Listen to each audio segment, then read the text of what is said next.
Girbeagly!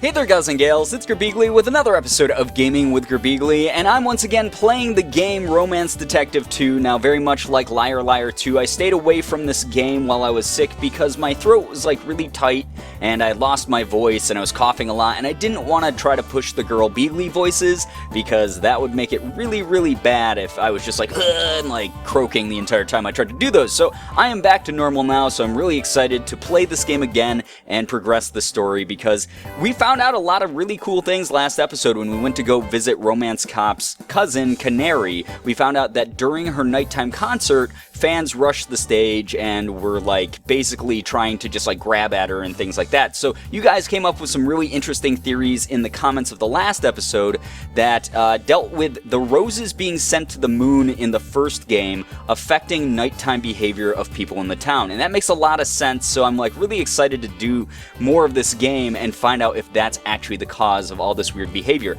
Anyway, what happened last episode was we found Lupin and he was stalking Canary once again. He was in a trash can waiting for her to leave her mansion, and we are now at jail with him. We had to take him to jail because he was trespassing, and we want to get more information out of him. So let's go ahead and continue. Alright, Lupin, you stay in here for a while and think about what you've done. You're really locking me up? I didn't think you'd do it, but you really put me in a jail cell. It's about time we did. You lied to the police, solicited a bribe, obstructed justice, evaded arrest, endangered civilians, stalked my cousin, trespassed on private property, and probably broke a noise ordinance. Well, sure, but where would we be now where would you be now if I hadn't built that rocket for you, huh? I'm always trying to help you guys out, and how do you repay me? By hurling insults left and right, leaving me handcuffed in a trash can, and now throwing me in jail. When have you ever actually tried to help us? You only ever want to do anything when something's in it for you. That is a good point. There's no use in arguing with him. This is his emotional truth. He believes with all his heart that he has been nothing but helpful to us. What reality does this guy live in? Hey, detective lady, convince your girlfriend to hurry up and let me out. Lupin, you have committed numerous crimes against romance. You'll be released only after you reflect on your actions and resolve to discontinue this obscene behavior. Ugh, I can't believe this is happening to me. We've kept Cupid waiting long enough. Come, Romance Cop. Oh yeah, and Cupid's at the station too, so we get to actually catch up with him a little bit and find out if he knows anything else that's going on here. Huh? That's strange. Is something wrong? No, just, I kinda expected the chief to be here. I guess she's off handling the curfew thing. Yeah, and the chief was acting really suspicious too. We called in what was going on, and the chief was like with someone else and was very, very distracted by them. So something else is obviously going on here. Anyway, Cupid, please fill us in on any information you may have regarding this new roseless rose problem. Roseless rose. First of all, you two are the detective types, not me. The only information I have is that something's not right. Like, consistently. Everywhere. Everywhere? Does that mean? Yup, there's problems the whole world over, as we speak even. Alright, so that actually makes a lot of sense with the moon theory, guys, of putting the roses up on the moon, because at some point in the world, at any given time, it is nighttime. So if it's affecting the entire planet, but at different times of day, that really makes a lot of sense. That's really cool. I think that you guys are definitely onto something. Maybe you guys should be the romance detectives. And these incidents, are they all occurring at night? Seems like it, yeah. Sounds like the two have things figured out. Or like you two have things figured out. But then, this means even if there's a curfew set for the city, the rest of the world is still in trouble. Can we warn that many people? Don't waste your time. It's better to just focus on solving the problem. I mean, you could probably warn them with, like, I don't know, a YouTube video? You guys could make a YouTube channel. I bet people would dig it. But everyone's in danger. Aren't you worried about them? They can fend for themselves. That's a little cruel, don't you think? Let me put it this way. Think of all the injustice going on in the world right now. And there's a lot, trust me. Are you gonna make that your responsibility? Of course not. You're gonna stay within your reach and defend the people here in front of you. Don't think that roses being involved changes any of that. Sure, as one person, there's not much I can do, but you're a god. You could reach the whole world if you wanted to, couldn't you? Cut the bleeding heart crap and be realistic. No one outside of Love Bloom has seen the roses work firsthand. There's no way people are gonna believe anything we tell them about it.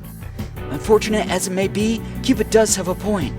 We'll just have to concentrate on solving this quickly and hope that the rest of the world catches on. Now, can we get back to figuring out what we're gonna actually do about it? I think the first order of business is to uncover the source of the rose's effect. Last time was dependent on their physical presence, or the smoke released after being burned. We should have kept one to study how it works, if science can even explain those things. I was always unclear on that. Are we dealing with magic here? Now, it's interesting she says that because some of you guys have actually been leaving comments that you've noticed a rose still in Romance Detective's apartment. Now, I wonder if that rose is the one they're going to be able to use to test things on or figure out and crack the case. That would be really cool if it all, like, ties back to that. Like, these little details in the games. Like, Nami is a very smart writer, so I wouldn't be surprised if something like that happened. Magic isn't real. Really, Cupid? You're a god, man. I know you're all like emo and a downer, but come on, man. Says Cupid. Don't lump magic and divine power into the same category. Anyway, whatever it is, it's man-made. Which means there's someone out there that we must apprehend. However, until we have clues to their identity or whereabouts, all we can do is deal with the roses themselves. The main problem with that is, of course, our previous solution is useless in this case. There are no roses here to dispose of. Now that you mention it, what do you think happened to that rocket? It definitely made it into space, if that's what you're asking. If it didn't land back down here, the problem would have been the same as before. That's right. Instead, the rose's effects seem to be indirect, which means... Romance Cop, are you thinking what I'm thinking? And I think she's thinking what you guys were thinking. We can present stuff. The rocket exploded. It's coming from the moon, space radiation, or nanomachines. Alright, is there anything we can actually present here?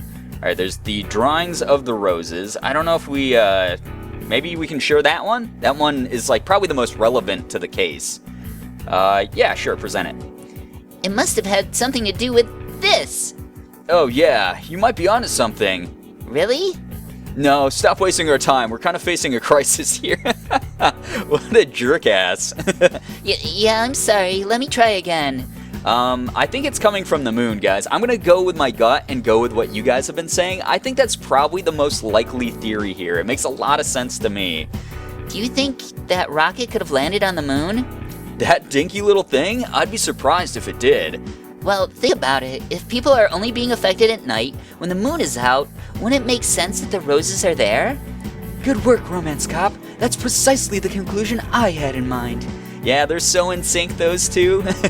If you knew the answer, you could have saved us some time by saying it yourself. So, exposure to moonlight is currently dangerous. It's impossible, but that seems to be the situation. What are we supposed to do about this? Fly to the moon? Don't look at me. I've never been trained for spaceflight. It appears we will need to ask for assistance in this matter. Probably Lupin again.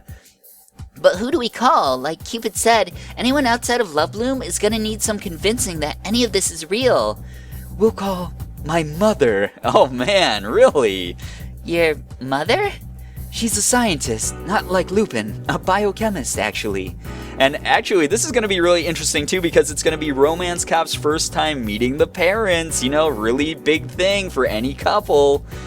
And what good is a biochemist to us when our problem's on the moon? I do not know, but it's at least something. I will call her. Okay, see you later. Cupid? What? I was thinking about what you said earlier about making things my responsibility when I shouldn't. And you know, it's because of us that the roses are up there right now. So I guess I do feel like anything bad that happens because of this is partially my fault. But it was the detective's plan, so she probably feels that even more than I do, you know? Stop. I know what you're trying to do, and you don't need to do it. What do you mean? You thought you could guilt me into doing what you wanted, but I haven't felt that emotion in centuries. It wouldn't have worked, but I know you two are gonna take care of everything in the end, so in return, I'll do you a favor and warn people about the moon. Oh man, what a nice guy. He's got that smug little smile on his face.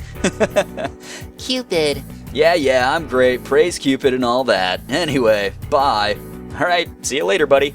The meeting is set. Where is Cupid gone? He decided to spread the word after all. I'm greatly relieved to hear more people will know how to protect themselves from the rose's curse. Me too. So you said your mother is going to meet with us? Yes, we can expect her at my private residence in 1 hour. It is up to you how we pass the time until then. I'll take that as an invitation to drive us wherever I want. Oh, okay, cool. So we get to explore more, which is really fun. So we can go to the home directly, we can go talk to Lupin, or we can go to Canary's mansion. I think since we're already at the station, we might as well go visit Lupin and see if he has anything else to add to the case. Alright, Love Bloom Police Department Jail. Hey, it's about time you came back to release me. No, that's not why we're here. Haven't I served enough time? Let me out already. I've got stuff to do, schemes to plot. A convincing argument. However, you're going to have to stay in there a little longer. There's been an important revelation. Ooh, what do you mean? We're pretty sure your rocket that we stuffed full of roses landed on the moon. It's kind of a problem. Huh, Nate, how is that a problem? Anyone who goes out at night is at risk of falling under the rose's spell, so did you plan this all along? Ha! You think I got that junky little thing to the moon on purpose? At least he's very honest. It's plausible. Are you perhaps working for someone? Let me tell you something about rocket science. Do you know how much planning goes into getting something to the moon? I built that thing on a whim. It's not my fault it just happened to land there. You do realize you're only making it sound even worse, like it was all an elaborate scheme, right? Stop trying to pin the blame on me. How do you even know this rose spell junk is coming from the moon anyway? Well, we've concluded it's a worldwide issue, and it seems to only happen to people who are exposed to moonlight. I see. I know who's behind this. Oh man, but he's gonna ask us to release him if he tells us, and then he's probably gonna be lying anyway, because I don't feel like Lupin's the answer this time around. I have a feeling that he doesn't have all the answers, but he might, so we might as well continue. Do you? Please inform us at once. It's the government, obviously. Freaking Lupin. Obviously, they made these magic roses as a way to control the masses and put a secret rose garden up on the moon. What happened here last month was just their trial run. Please don't waste our time with conspiracy theories. Oh, can you disprove it? No? Either way, you work for the government. You're probably too brainwashed to see the truth. I don't think he can help us, Detective. I'm sorry to have wasted our time. Yes, well, it was worth confirming this man is not the villain we seek. Cool, so you'll let me out now, right? Hey, come back! Alright, so let's go to Canary's mansion. We might as well visit since we got the extra time. 4:25 p.m. Canary's mansion. So it only took us 15 minutes to talk to Lupin. That's not too bad. Hello again. What can I do for you? We've come to speak with Canary. It will only take a moment. I'm afraid that will not be possible currently. She's fast asleep. Please keep your voices low. She needs her rest. Oh, was this a bad time? We just wanted to share some info on the case. I don't mind passing the message along. What did you learn? Wrong voice. Our previous solution to the rose problem turns out to have made things far worse than we ever could have imagined. The rocket we sent them off on ended up on the moon, and their effects now transfer through the moonlight. It may sound impossible, but that's the current situation. That's absolutely ridiculous. Yep, but we're actually on our way to talk to a biochemist to see what we can do about it. So, just for now, please avoid going out at night. Understood. I will be sure to protect Miss Canary from this harmful moonlight. I admire your dedication to your duties. Thank you for trusting us. Of course, as her bodyguard, I mustn't underestimate any kind of a threat to Miss Canary's well-being. I'm glad to know she's well protected. You seem to take very good care of her, Delphine. Yes, she is a precious little flower. I refuse to let anything unpleasant near her. Splendid. We should be going now. Wouldn't want to wake your precious flower.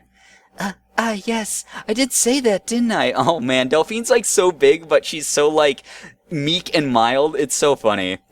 Well, good luck with your case. I'm sure you'll make nighttime safe for us all once again. Alright, back to Romance Detective's home to find out who her mother is and how she can help. Might as well go there. 5:20, so we're a little bit late it looks like, but that's okay. Hello, Mother. This is my partner, Romance Cop. She is also known as Chris. It's nice to meet you, miss. Please call me Burnett. As for the reason you called me here, it has something to do with the current state of the moon, correct? How did you know? I don't remember mentioning any details over the phone. Haven't you girls been watching the news? See for yourselves.